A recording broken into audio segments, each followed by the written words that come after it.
blustery wind, and I'll be talking to the lads in a moment as to how that might affect the game. Now, Kieran McSweeney has been talking to today's two managers. Here today because it's very, very strong. Yeah, it's very, very strong. We just have a look at now, so we're going to decide what we're going to do, what we play with or against if we win the toss. Davy, you have a championship win under your belt already, 3 wins against Cork. You're hot favourites in a lot of people's eyes, but are you confident you'll come out in the right result today? Listen, I'm not bought into any of that rubbish, to tell you the truth now, right? We know what Cork have been doing the last few weeks and what they're saying down there, and we're in a battle. But that's the way we want it, and we're ready for that, and let's see what happens. You get off to a great start against Waterford and then went missing for about 20-25 minutes. Is that something you've been emphasising to the players, that can't happen today? Listen, Waterford game is 2 or 3 weeks ago, that's over. We've a game today, and we know we have to improve, and we've tried to do that over the last few weeks. So, as I say again, it's 70-75 minutes, so we'll just see what happens. Huge prize on offer. How are the lads heading into this one? We're ready. Good stuff. You're done. Dave? The managers were talking to Kieran McSweeney. A great noise developing here in the Gaelic grounds. The weather conditions, though, Jamesy, how significant is this wind going to be? Yeah, it's blustery, Matt, and it's going to make shooting in particular very, very difficult, because it kind of seems to be blowing across the goal. And Clare has had 24 wides here in the relegation game, but it was a very, very similar wind. And shots that, from out the field particularly, that looked like they were over the bar, tailed off in the breeze. Clare's well dropped 10 or 11 balls into the goalie's hands, and that's going to be an issue for Will Clare that today. make goal getting a big issue as well today? Oh, every time you score a goal in Championship Hurling, it's absolutely critical. And like we talk about Clare and we say they haven't been scoring enough goals. From about the 10th minute to the 40th minute against Waterford, when their structured game was breaking down, they had 2 class operators inside and they refused to get ball in. They continued to try and work their way through when it wasn't working for them. Clare must have a plan B. They have a big man, 6'5", 6'6" on the edge of the square, Honan, who I rate absolutely hugely. And Cork have the same situation. They've been accused of not scoring enough goals. But I mean, to read Jimmy Barry Murphy yesterday, like, it's refreshing to hear old style, and I expect Cork to come with a plan today and not to lorry ball down on top of the Clare half back line. But is there also a suspicion this Cork team might be a bit too nice? Well, his point that he made yesterday was he loves what Kilkenny do, but we're not going to do that. We're going to do something different. And I'm glad to see a manager stand up and, you know, not say we must do what Kilkenny are doing. I expect Cork to play a lot of ground ball today as well. He loves it, and played in the right and applied in the right circumstances. I think it has a part to play, particularly to try and turn the Clare half back line. And what about tradition, Jamesy? The fact, Cork have won all the battles with Clare over the last decade. Well, how much of a part will that play for these younger players thinking that they have a red jersey to play for today? Yeah, well, I go back to 1999, Matt, and the Munster final. I missed that game through injury, but I remember Niall Gilligan telling me afterwards that Don Logan, the parade, he was only a rookie in his first year, exhorting the players, repeatedly saying, we're Cork, we're Cork. But the young players that Cork had that day, Ben O'Connor and, Sean Ogue, Jim O'Sullivan, Jolene, all these guys, they had All-Ireland Colleges medals, they had All-Ireland minor medals, they had under-21 medals. The Cork players coming through, the young Cork players, don't have those same medals. In fact, it's the Clare guys that have the Munster minor titles and the All-Ireland under-21 titles in their back pocket. So it's still a factor. I still think the Cork players today will believe they can win. Whether they have the quality or not, though, I certainly don't think they have the quality that Jimmy Barry had, in his last reign as manager. And to me, that's a big factor. But don't they also have some forwards they can bring off the bench? I don't know as much about the quality that they can bring off the bench. I think there's enough quality in the forward line. I actually think there's huge quality in the Cork team. I think man for man, they're very, very skillful. They're wristy type of players, so they cannot get sucked in to a battle with Clare today. I think the refereeing, what Barry Kelly is going to have they need it open, fast, free-flowing, running Clare all over the place, turning their half back line. Lahan and fellas like that, you have speed, use it, run them. Well, and what about predictions? So given that a lot of people have written this Cork team off, are seeing something as a foregone conclusion for Clare to win this game? No, it's crazy, and Davy Fitz is right. I mean, how anybody can write Cork off? I believe strongly coming up to this game that Clare would win.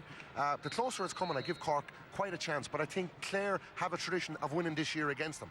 Yeah, this game is fraught with danger for Clare, Matt. And I think the Clare management, they try to inoculate the players from that loose talk within the county. I still think Clare will win, but I think it'll be a huge battle. And Cork have guys, Jamie Collins on the bench, Pat Cronin is on the bench. They have guys that can come on and make a difference. But I still think Clare are the better team. They have the better players. They've beaten Cork 3 times. I think they have a great chance of And the confidence that they've taken out of the water. He's taken charge of 3 All-Ireland senior finals, including last year's drawn match. His linesman Brian Gavin and Tony Carroll of Offaly.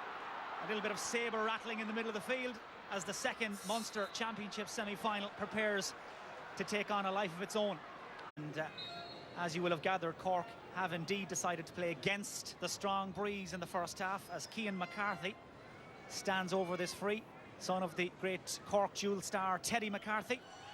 This just outside the 65-metre line into the teeth of the breeze, which has dragged it Up to play senior championship for Cork today.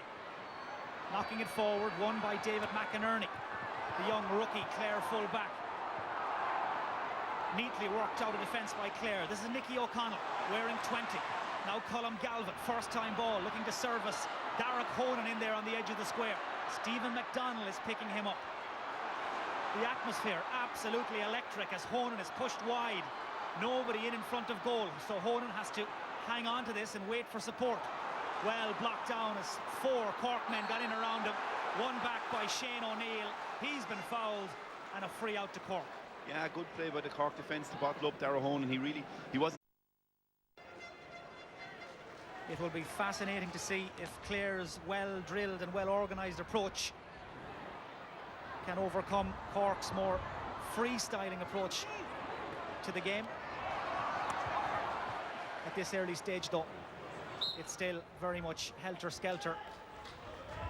It's down towards Conor McGrath, jumping with Conor O'Sullivan. Gets it away, but only as far as John Conlon, who couldn't get it under control. And Cork work it out to Daniel Carney, looking for that full forward line. Timing his run perfectly there was Pat Horgan. Horgan onto his left-hand side, and that's gone up and over the bar. Cork hit the front in the 4th minute. So simple and so effective. Yeah, very good score by Patrick Horgan, and you know that full forward line that Cork have is dangerous. Luke O'Farrell himself, and that's a very good score. Come out and win it. And Seamus Harnedy won the previous ball off Brendan Bugler, so that's a good sign for Cork. Horgan starting this match at full forward, by the way, as William Egan gets in there. Shot blocked down by Podge Collins. Snaps up the chance, and the sides are level. Cork's lead wiped out in less than a minute. Podge Collins paying his way with that score. Yeah, certainly Jimmy Barry Murphy wouldn't be happy with that. William Egan, you know, he shouldn't be blocked down in that position. While Podge Collins did very well to block him down and put it over the bar, but you know, he should have moved out and cleared that ball. Anthony Nash deceiving the Clare players there with that clever puck out, but the delivery inside goes straight down the throat of Patrick Donlan. This is Conor O'Sullivan. Cork, remember, playing against the strong breeze in this first half. Good block as Daniel Carney was closed down very quickly. Nicky O'Connell manages to get it up under pressure and knocks it in towards Honan again. Parked like a pylon in there in front of the Cork goal.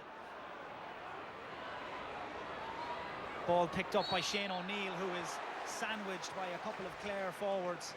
He was being fouled. Well, Cork haven't hurled competitively since that league relegation playoff back on the 14th of April. They have been quite busy on the challenge game circuit as Anthony Nash knocks this one in dangerously. Good strong hand from McCarthy, shot blocked. Bit of a ruck as Clare tried to clear their lines. Donal O'Donovan couldn't. McCarthy again hooked by Patrick O'Connor. It was a crucial interception, and across comes David McInerney to clean it up and clear his lines, and the Clare crowd loved that. This is Conlon, very good in the air. Uses his strength to hold off Carney. Davy Fitzgerald helping Barry Kelly out there in calling that. Referee had blown for the free in any event. Davy Fitz, as he does most days, hurling every ball. The free taken down into the corner. Darragh Honan. Referee plays the advantage. This is Collins. Collins taken out by Conor O'Sullivan. That's going to be a free into Clare. Collins back onto the line with him. They're expecting Kelly to go for it, and he does. Blocked by Nash. Deflected away momentarily. McGrath is in after it. Daniel Carney trying to shield it. Flicked back in by Colm Galvin. At last touch. Cork, while Nash saved it well, you know, it took him a long time to clear it, and Waterford got it, or Clare got a similar goal against Waterford where the ball held around, and ultimately Colm Galvin gets a swing at this when it goes out here to the right hand side. You can see him moves out to Colm Galvin, and he gets a swing at it, and Nash is forced to save again. So, you know, it's still 7 minutes gone. Clare playing with a strong breeze and only a point on the board. Might have been one that Tony Kelly had been better off hitting over the bar and get the scoreboard ticking over. So the 65 to Clare. Man standing over it, Colin Ryan from the county champions Newmarket-on-Fergus, with the breeze at his back, drilling it down towards the City goal, and he makes no. But you know, Clare are playing with the wind, and they certainly will need a big lead at half-time. Cork captain Pa Cronin, of course, among the subs from the start here. He is a regular target for Anthony Nash's puckouts. That one didn't stick, and now Clare go forward once more. Ryan trying to roll it across. Podge Collins sealing in. Collins! It's whistled out past Anthony Nash's right-hand post and wide. It was a glorious chance. Nobody picked him up, but he couldn't hit the target. Yeah, I think I mean, that was a super chance, and you know, he doesn't hit the target. That's a real mistake. He had to hit the target from there. He was right in on goals, and you know, Clare have had that's. Puck out gathered in the centre of the field by Colm Galvin from Clonlara, winding up, backs himself, and that has yards and yards to spare. Clare go 2 points in front, less than 10 minutes gone. Let's go down to the sideline and check in with our reporter, Kieran McSweeney. Mike, just very quickly on Cork's decision to play against this very strong wind in the first half. Did Cork believe they could get 25 or 30 minutes out of their captain, Patrick Cronin? And that was a big contributory factor toward their decision to play against the breeze in the first half. They think they'll be able to bring him on with 25, 30 minutes to go and land big puck outs down on top of him. So that could be a key factor toward the end of this game. Well, certainly the way Clare's half-back line have started, you get the feeling Cork will need Cronin. That was another good strong hand initially by Patrick Donlan, and it sets Clare on the front foot. Here's Honan, beautifully taken out in front of Stephen McDonald. Now can he finish? Honan high, the umpires like it. That's 4 in a row for Clare. They have found their groove. They're trying to harness that wind, and they're opening up some daylight. Yeah, and Darragh Honan particularly is causing a lot of trouble for Stephen McDonald. Stephen McDonald more or less gives up there and didn't even try to get in a block, but every ball that's come in, Honan has either won it, and he slipped it a couple of vital times, but it's ominous looking for Cork in front of their goals. 7 minutes now almost since Cork's last score. Scrapping for it over on that far side is Conor Lehan, who has switched wings, being stalked by Patrick O'Connor. Lehan keeps it short. This is Daniel Carney from a very tight angle. He's gone for it, and he's got it. Superb finish by the Cork midfielder from Sarsfields. Very little on. Yeah, and a good finish. Yeah, and a very good response to the 4 points from Clare. Lehan worked it well to Carney. Well, that last touch, a Cork. Calvin chips this in. They're trying to isolate Honan. Great hand, Honan! Well, he's doing as he pleases. Stephen McDonald finding him a real handful. Yeah, I see Jimmy Barry Murphy and Kieran Kingston have a little chat down here under us. I mean, it's too easy for Darragh Honan, and I think Cork are going to have to do something about Stephen McDonald at full back. Well, he's 6'6".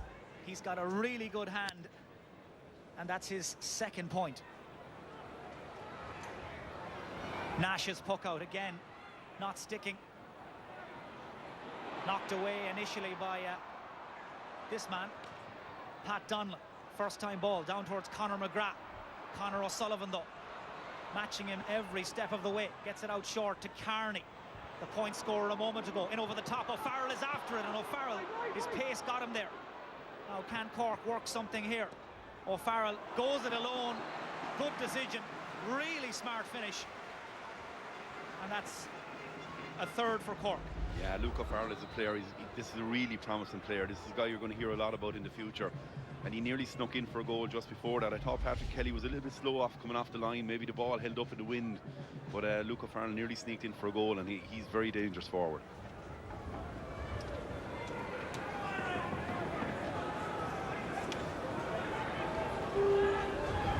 You know, still there's 13 minutes gone, Mike, and you know, Clare are only 2 points ahead. So with the wind behind them, that's unlikely to be enough, you'd have thought. Well, one of the big statistics to come out of that league relegation playoff back in April was the fact that Clare won 35 of Cork's puckouts. Instructions. Yeah, he shipped a heavy blow earlier on there, so maybe he's still feeling the effects of that. Play resumes. Ball breaks to Harnedy. It all opens up, and Harnedy fizzes his shot over the bar. Well, he's making his championship debut today. I'm sure he couldn't believe all the space he was in there when that ball broke to him. Yeah, and he had options. It was a great chance, really. He could have got a goal himself, or you can see Luke O'Farrell on that side and Stephen Moylan on this side is totally free. He could have played in either one of them. That was a great chance for a goal. He's been lighting up the Cork County Championship with UCC. He can score goals. That time takes his point, and it's a one-score game here at the Gaelic grounds as Nicky O'Connell has to go back and win that ball. Nothing on short. Ryan Murphy, the Cork captain, leaving it to Cian McCarthy. Dropping it in towards Moylan. Knocked down by Donal O'Donovan. Picked up by Donlan. Has the presence of mind to pick out O'Connor, and this is Nicky O'Connell. Neat and tidy by Clare as again they work it out through the lines. O'Connell holding off Carney. Nobody at home in there in front of the goal, and eventually O'Connell just ran out of road. Lovely sleight of hand by William Egan, and that Clare attack has petered out. Poor hand pass given away to Conor McGrath. We've seen very little of him so far. Standing on the 45-metre line inside his range, and that's his first of this Munster semi-final. Restores Clare's 2-point cushion, but Cork really only have themselves to blame. Oh, plenty of mistakes from both sides there, and I think it was Christopher Joyce ultimately coming away with the ball and hand passed it back to Conor, missed him in front of the goals. Nash this time looking for Cian McCarthy, does really well. Got himself out in front of O'Connor. Pat Horgan won it. Does look dangerous. Patrick Horgan, Luke O'Farrell, they just look they're like able to create space, and they look dangerous. Well, Davy Fitz there again talking to John Conlon, who would seem to be in some difficulty as Pat Horgan takes his point, keeps that score, playing against that strong breeze.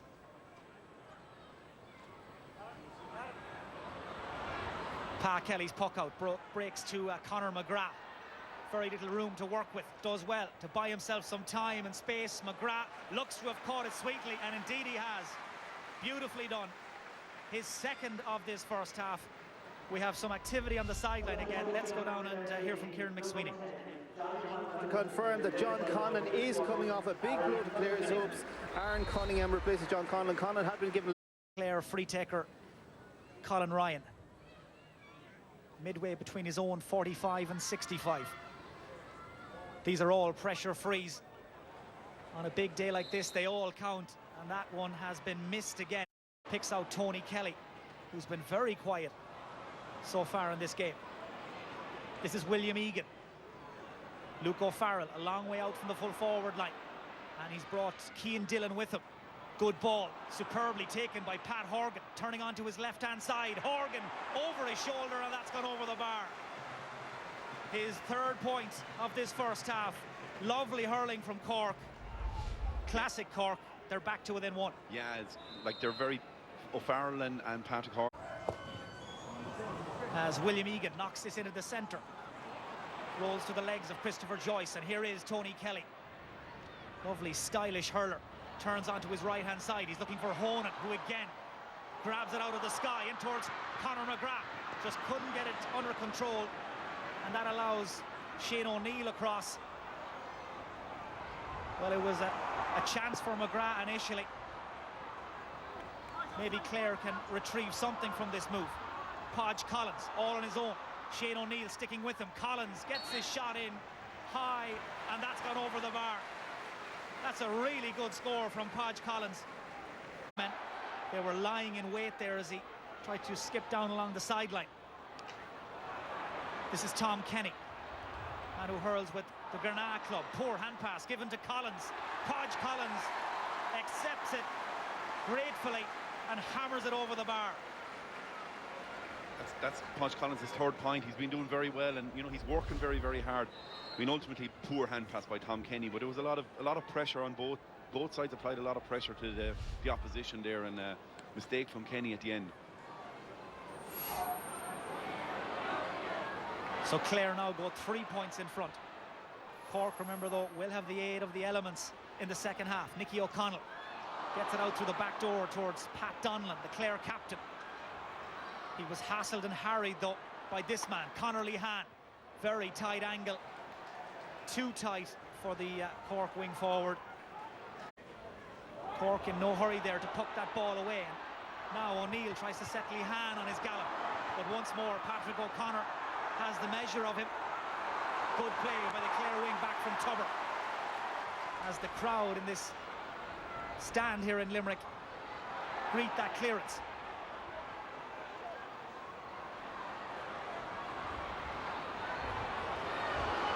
William Egan bided his time and nipped in. This is Christopher Joyce, just trying to gather his thoughts, gets it onto his left-hand side, but the clearance was rushed. It back for Cork again. 5.5 minutes of normal time left in this first half. A first half that has been every bit as frantic as we expected. Colm Galvin on a mazy solo run, eating up the ground, nobody able to stay with him. Galvin on the run. Well, that's as good as it gets. Colm Galvin with his second point. He just burnt them off as he went. Clare lead by 4. Yeah, he's been playing very well all day, Colm Galvin. You know, he's great pace, and you know, he was prepared to take on his man Christopher Joyce when he won the ball, so he's been very impressive. I think they've had the best of it around the middle of the field, himself, Nicky O'Connell early, and now Colm Galvin. Man on the ball is Shane O'Neill. First time ball, driving it in towards the full forward line, sprinting across is Colin. Breaks back into the path of Conor Lehan, who again has gone for it, and this time he's got it. Well, it was oh so close, but that time it all worked out. It's his first of the match. Yeah, Colin did well, Jamie Colin, just to tap it back to him, and that's the score that Conor Lehan needed now, because he has been unsettled, and that might settle him down. That committed the initial foul, and he has been booked for that. As Colin Ryan makes Cork pay. Clare's lead back to and being in a much stronger position. Anthony Nash called from his goal to hit this into the breeze. Nash nails it. An inspirational score by the Cork goalkeeper Anthony Nash. He has a ferocious belt of a ball. Yeah, I saw him taking a penalty in the league against Galway, and it was scary. He hit it so hard. And perhaps that can lift Cork with half-time in sight. Nicky O'Connell. It all opens up for him. Popped over the top to Colin Ryan. Lets it run by, and now ponders his options. Drops to Honan, who just stands defiantly down towards Honan. Carries it over his head, and won back there by Conor O'Sullivan. Neat and tidy and very economical. He's been superb, Conor O'Sullivan. This is Tom Kenny. Quick look up to spot the run of Seamus Harnedy. Brendan Bugler, man of the match against Waterford, was with him every step of the way. Possession though won back by Cork. Man on the ball, Jamie Collin, came in late in the first half, shoots for the score and nails a really good one. It's his first. It edges Cork a little closer, and that was a really good score. Yeah, great ball out of defence, finding Jamie Collin and straight over the bar. But clears it out towards the middle of the field. It breaks towards Galvin. Ball ricocheted back towards him again. Clare just getting the bounce of the ball as Conor McGrath drops his shoulder to buy himself some time and space. Got the shot in before the arrival of Conor O'Sullivan. Darragh Honan had plenty of space in front of him, and you know, he was good in the first half. So Pat Horgan from Glen Rovers converts the free that he won himself. The start of the second half really has been hell for leather. Conor Lehan somehow manages to hold off 2 or 3 defenders. This is William Egan. Quick look up, makes his mind up quickly and drills it high and over the bar, and the sides are level. That's Egan's first. Half an hour to go. Yeah, Cork would be delighted with the start, and Lehan won the ball, and they worked it well, and back to William Egan, and he got on it. But up at the other side, Darragh Honan has the beat in McDonald, but I thought actually he should have hit that ball over the bar. It's a good save by Anthony Nash, but I thought Darragh Honan could have just hit it over the bar and got clear off the mark in the second half. Just over 19,000 people here in the Gaelic grounds, and now the place is starting to rock. Sides locked together in this semi-final. Excellent covering play there by Cian Dillon from Crusheen, as Clare pump it in high and long towards Honan. He is the moving target in that full forward line. Conor McGrath makes a break inside. Honan though went the other way and swatted up by the cover. Foot race here between William Egan and Podge Collins. Egan does well. Breaks away off the hand of Harnedy.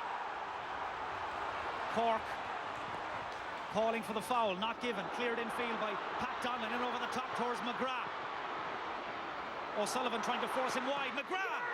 He's gone for the goal and he's blazed it wide. Clare can't afford to be missing these goal chances. I mean, their wide tally is going up, but I mean, there's three clear goal chances. Conor O'Sullivan originally does well, then he falls, and then Conor McGrath straight in and goals. You know, to be fair to Stephen McDonald, he gets back to put some pressure on him just there. But again, I mean, that should be in the net. You'd have to think the Clare manager would be impressed with that, as Cork goes short with the line ball, and Harnedy from out on the touchline pushes Cork into the lead. Tense times for Jimmy Barry Murphy and everybody inside the Gaelic grounds. Harnedy, though, nerves of steel. Superb score. Yeah, I think Seamus Harnedy for his debut, I think he forces that a little bit, and O'Donovan read it like a book. Uses his pace. Pat Donlan had to watch a wicked bounce there. Had to delay his shot, blocked down by O'Farrell, fired in by Colin, and the roar of the crowd will tell you all you need to know. Jamie Colin, with a wonderful score, has pushed Cork 3 in front.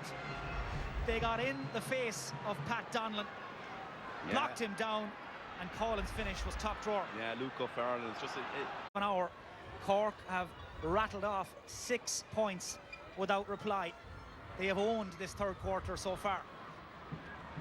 Joyce, strong in the air, lays it back outside to Cian McCarthy, gets his shot away, Breeze at his back. Cork can do no wrong right now. Cian McCarthy from Sarsfields finding his range with ease, and this is the kind of hurling that Jimmy Barry Murphy has wanted his team to play. They've been 10 weeks preparing for this day, and it's just started. Cork have engineered a 4-point lead, and they're starting to turn the screw. That's a foul on Pat Horgan. Donal O'Donovan knows that was a cheap one to give away, and it is. He's one of their better ball winners, and looks like they'll need at least a goal to keep in this game. Horgan lining out at full forward is on his game. 6 points. This match by the scruff of the neck. Trying to link up with Kelly, who's been on the periphery of the match for the most part. Lovely ball, controlled beautifully by Podge Collins. Clare need a score, and Collins delivers. 17.5 minutes since the second half started, and Clare have finally opened their account. That's Collins' 4th of the day. Yeah, the ball is not coming up to their forward line often enough against this wind, and every time. The full forward from Middleton lays it back towards Harnedy. Barry Kelly has blown his whistle for a foul. Semi-final, he was yellow carded on his way off the field. He's been replaced by Shane Amori from 6 Mile Bridge, as all eyes again turn to Pat Horgan. He has been unerring from the freeze today, and there's very little wrong with that. Life in the senior championship very comfortably. Colin looking for McCarthy in the centre. Touch back towards Pa Kelly, and Clare will try and build from the back. Shane Amori waiting for it. Not so Daniel Carney. This is O'Farrell, and Luke O'Farrell again punishes that Clare mistake ruthlessly. Yeah, but a very similar pattern again. A Clare mistake. You know, Tony Kelly has the whole field in front of him, either to run with it or to hit it, and he chooses to throw a weak pass to Shane Amori, who's just in off the bench, intercepted. It's an outstanding player. Well, Cork have outscored Clare in this second half by 10 points to 1, and they're not finished yet.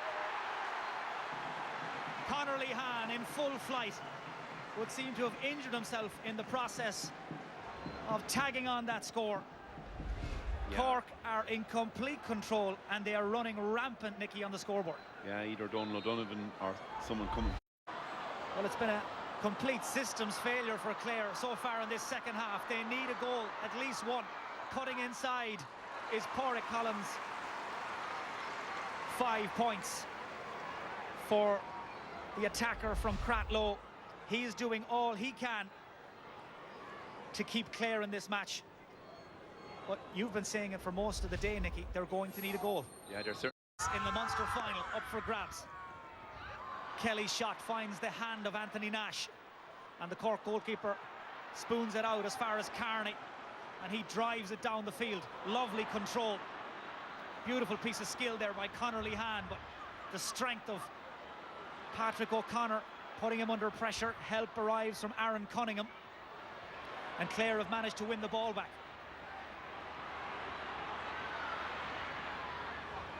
It has been quite a remarkable fade out from Clare in this second half as Colm Galvin shoots into the wind. Could win a couple of balls and make more trouble for Clare. And Cian McCarthy given a good solid handshake by Jimmy Barry Murphy there as he came off the field. It's a big psychological boost for Cork. They've got Cronin on. Here's Harnedy. Harnedy has all the time in the world to drive it over the bar. It's a big day for him. It's a big day for his club. And he is reveling in the spotlight. 3 points for the number 11 from St. Edith's. Yeah, and like that's just totally different. Very simple over the bar. You know, Clare complicating it and out of it at this stage.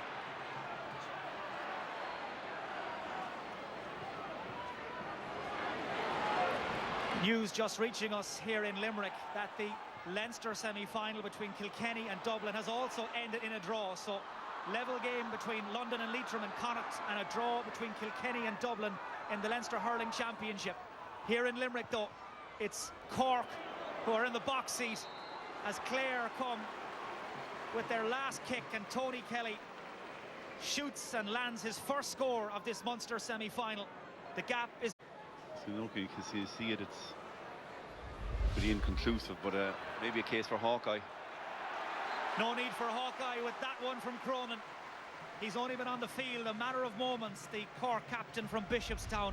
He's a ball winner, he's a leader, and he's a scorer. And he restores Cork's 7-point lead. Yeah. Such a huge win over Waterford to kickstart their championship season. But they've come crashing back down to earth in this second half as Anthony Nash hammers another nail. Cork this season. Clare had won all previous 3, but this was the day that mattered most. Shane O'Donnell steps by the challenge with ease and takes his point. His first score since coming in. Points from frees so far to go with his 2 from play. He was also Cork's leading scorer in the championship last summer. And he very rarely fluffs his lines, as Barry Kelly has been called in by the umpire behind that goal, just perhaps to keep an eye on things. Much tougher free than the last one he took. So Pat Horgan drills it in towards Pa Kelly, and the Cork wing back from Bishopstown gets it clear, and William Egan completes the clean-up job. Horgan, who stayed out around the middle of the field, just one man to aim at inside. That's Luke O'Farrell. Lets the ball beat him and gets there in front of David McInerney. O'Farrell trying to turn provider here, dropping it in around the edge of the square. Covered across by Donal O'Donovan. Loose hand pass. Another one of those individual errors that have dogged Clare in this second half. And yet again, Cork make them pay. Horgan making it look so easy. Yeah, I think I was worried about Clare. They're prone to make errors. They've done that in the league. They did it against Waterford. And Donal O'Donovan, you know, that was another case where he should have easily got that ball away. Cork now have outscored Clare in this second half by 15 points to 4. And Pat Horgan has hit 8 points on what has been a very decent shift. Carney belting it down towards... Get blocked down, so they've really caused a lot of their own trouble today, Clare, but Cork are well-deserving winners. So against... Seamus, huge congratulations. How much does it mean to be through to a Munster final? To be honest, I'm absolutely over the moon. It took a full-hearted effort from everyone. We hadn't won much underage all the way up. I never won anything with Cork. I've had a heartbreak with the intermediates up through the age as well. So I'm just over the moon to be in a Munster final. But bottom line is we still haven't won anything. We're looking forward now to the Limerick game. We're anxiously waiting that game, but we've no silverware on the table yet. So fantastic to be there, and it'll be my first time experiencing it. But I'm just looking forward to that day now, and bottom line is we've nothing won yet. And your first player from your club to play senior hurling from Cork, to go out and score 3 points, that must be a dream come true. A dream come true. There would have been one of the Sloans, let's say back in the 50s or 60s, that played for St. Edith's, but he moved on to a senior club. But I'm one of the first in at St. Edith's, so I'm just thrilled. We're only a small junior club, fantastic. I've seen a lot of my family and friends out there from the club, and fair play to them. There was a lot of them there representing the club, and just over the moon for all the lads as well. Just fantastic being a Munster final now, and looking forward to it. I suppose you didn't lick it off the floor. Your father played senior hurling for Waterford. Your mother, is it 6 All-Ireland Camogie titles for Cork? My mother would be more distinguished, sorry, she's 6 All-Ireland medals, but the father had an appearance or two for Waterford as well, so I suppose there's a small bit of breeding, but I have a long way to catch up to their standards yet. And look, finally, how much does this mean to all the lads in the dressing room? As you said, 3 defeats to Clare already this year, and you didn't want to make that 4. Oh, savage. I was saying we don't deserve to be there if they beat us 4 times on the trot, so it's hard to beat a team 4 times in any given year, so we were hungry and we want to get one back up on them, so we're just over the moon. I can't put it into words now, but it's all a bit much. First appearance, so I'm just over the moon to be there, and we'll take the next day. So you have your ups and downs, so please God, the next day is another up, and we'll take from there. Well, Seamus, you're the man of the match, and here to present the award is John Sheehy from Liberty Insurance. Okay, well, there were few enough dogs on the street. Imagine this ever happening to me.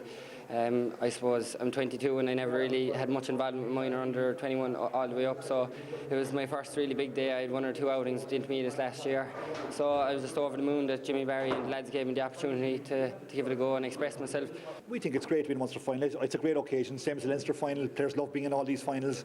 We wanted Cork to get back to a Munster final. Playing Limerick here, it's going to be a great game, great occasion. I can't wait for it really. I'm thrilled to be there again.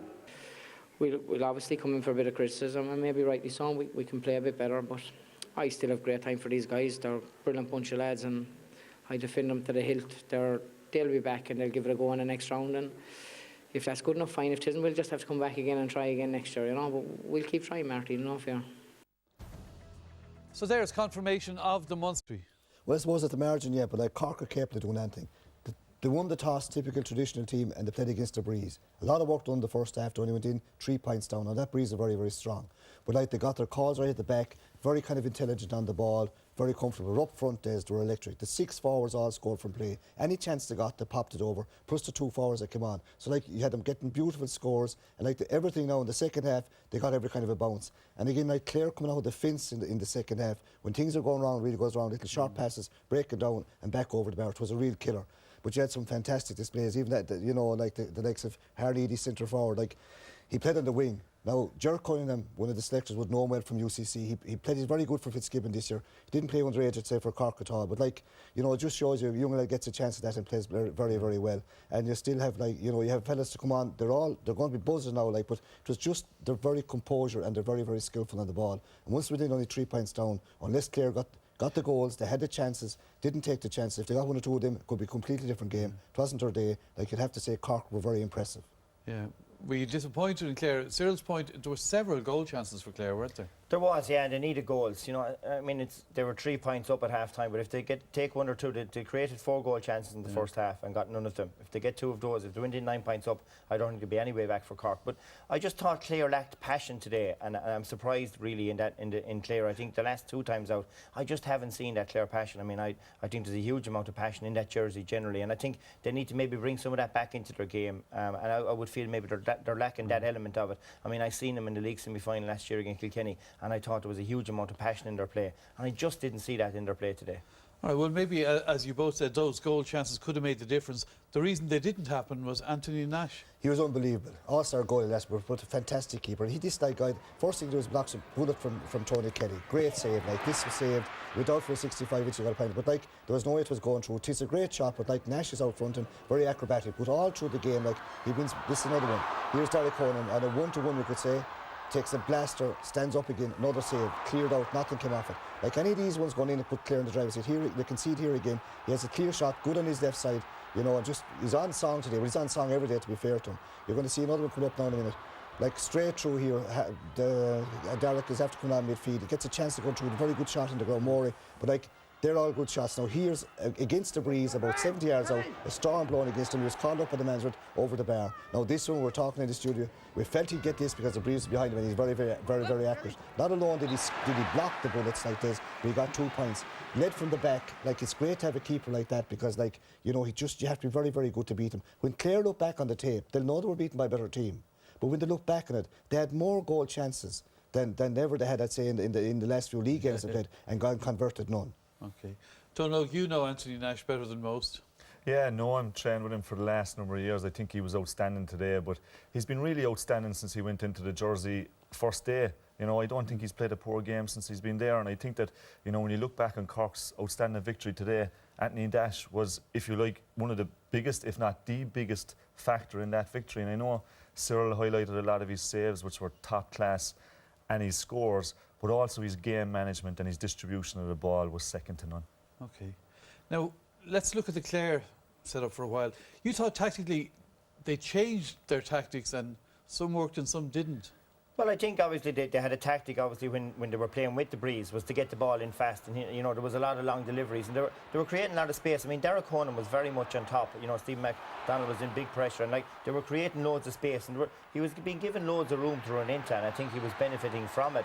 But I think it was the fast ball was making the difference. And, like, there seemed to be options all of the time. And Conor McGrath, here you'll see, actually, you know, he had a chance as well. If he'd put that ball in front of Darragh and Colin Ryan was running in. Yeah. So there was loads of space there. And they had really good opportunity getting in quality ball. And they were just leaving it in fast, you know, and I think that was very important to them. And here's another one which was probably a half-goal chance, because if Conor McGrath had to pick that first time, I think there was a goal chance there as well, but they fluffed it out. But in the second half then, they tried to work the ball up, and, you know, I know you've got to be very, this is real precision stuff, and when it goes wrong and when it breaks down, it looks really wrong, you know, and it's very hard, and the supporters start getting on their backs. And, you know, on numerous occasions in that second half, they tried to work the ball out, but, you know, Cork were very much aware of it, and they kept on breaking down. And even worse again for Clare was that every time they broke it down, they ended up putting the ball back over the bar, you know. And again, you know, I talked about coming out the middle or where you come out, and I think the main thing is when you come out is you give it to one of your own players, you know. On numerous occasions here, you see again the Cork team were ready, Patrick Horgan slipping onto it. Like, the Cork forwards got 15 points from play today between the 6 forwards that started and the guys that came on, which was a fantastic return, and really in that sector they were well on top. All right. One of the talking points from the Clare side was they lost a key player, John Conlon. Yeah, like it didn't show early on. We didn't spot it really until the C replay. This is McInerney coming out here. High ball comes down here, and Conlon has actually been tackled here by Daniel Carley. Comes down, a fair challenge, nothing about it. But William Egan comes in from the side here. Now, when he put it up close, he comes in to give him a hard rattle, but he actually catches it with his elbow on the head when you see it up close again. And like Conlon, he plays on, but he doesn't know where he is. He's lucky he didn't wrap his neck. If you see it up close, it's a really, watch this now close. See it circled, hits him with his elbow here. Neck going one way, head, body going the other. It's a serious tackle. He's concussed. He actually plays on for a while. He comes to deadly fits afterwards. They got a free. I don't know if it was even a yellow card. I don't think the ref saw it fully, but like William Egan, I don't think there was any intent in it, but at the same time he was lucky. And Conlon a huge loss. Well, Conlon would be a huge loss because he's very good under the high ball. He played on for a few minutes days, but he came to the management saying he couldn't see, probably he had to go off, so he was concussed. But I think what John Conlon is, he's a massive ball winner for them. You know, I mean, and they really lacked someone that Patrick Kelly can pick out and put the ball into his hand. He got 3 points in play in the last day out against Waterford. So he's a big player. He was a big loss, and it did have an impact. Not sure it would have changed the result.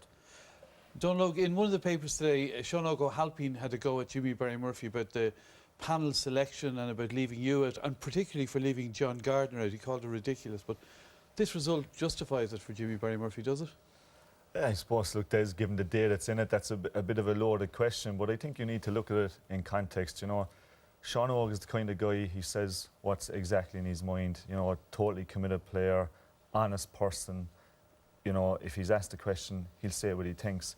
You know, in terms of John Gardner, again, you put him in the same category as Sean O'G. Absolutely committed to the Cork jersey. I remember he had a fractured spine before one game and was advised not to play because he could be in serious medical trouble after the game if he did play. And he went out and gave what he had for Cork. And, you know, but all those lads, including myself, know that Jimmy Barry Murphy is the manager. It's his decision whether to pick players or not pick them. And we'll just have to get on with that. And, you know, I think the talking point today should be about the fantastic Cork victory. and the great day that people will be looking forward to in the Munster final in a couple of weeks' time. And anything other than that is secondary, really. I think this, to be fair, when you're a manager, Jim Barry Murphy is a good one. He made a decision to drop, we call them the older brigade, and he won today with the younger brigade. But because he won doesn't mean he's right. No more than if he lost today, it doesn't mean he did the wrong thing either. He's making a decision, he put his faith in the young players, but he did that years ago with Don Logue here, with Mickey O'Connell, remember the first time out, Joe Dean, these guys. He's doing the very same thing again. And yet you live and die by your players, but because he wins doesn't mean he's right, and if he lost it doesn't mean he's wrong. But what it does right, as Don Logue says, he has the right, as the manager, to pick the panel the way his management team see fit. And I think it's just an interesting point from players in general. You know, players are entitled to give their opinion, you know, and it's probably even better for the game that players are coming out and doing interviews and giving their opinions and things. And you know, everybody, including Sean O'Halpine, is entitled to theirs. Sure. All right then. Well, certainly it sets up a final that we're eagerly looking forward to. Imagine the excitement now with Limerick and Cork in July.